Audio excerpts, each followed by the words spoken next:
Presiden Prabowo Subianto melawat ke 5 negara di Timur Tengah untuk membahas rencana evakuasi warga Gaza Palestina ke Indonesia.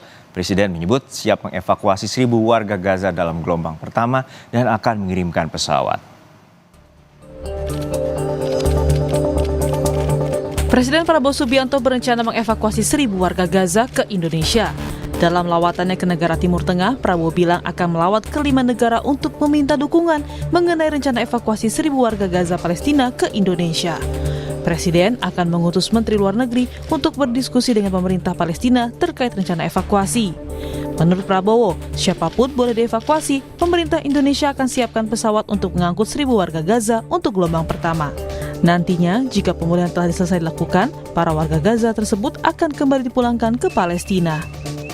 Anak yatim piatu, siapapun yang oleh pemerintah Palestina dan pihak-pihak yang terkait di situ, mereka ingin dievakuasi ke Indonesia, kami siap akan kirim pesawat-pesawat untuk mengangkut mereka. Syaratnya adalah semua pihak harus menyetujui hal ini.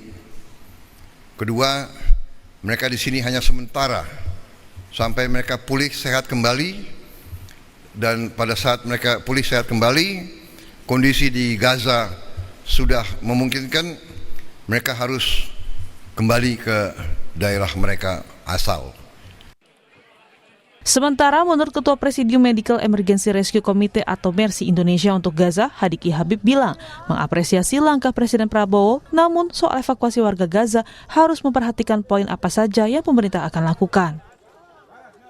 Sikap dari pemerintah Indonesia mengenai situasi yang ada di Gaza, terutama mengenai orang-orang atau warga yang mengalami kesulitan hidupnya ketika kejahatan kemanusiaan ini terjadi.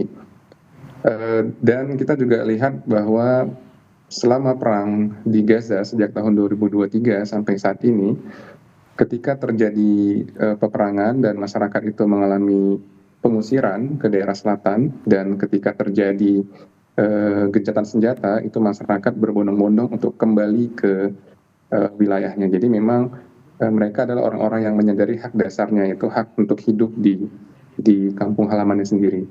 Nah, ini yang kita juga mesti nanti pahami, dan klausul-klausul yang ada yang tadi disampaikan oleh Bapak Presiden tentu kita harus dengarkan tidak lanjuti.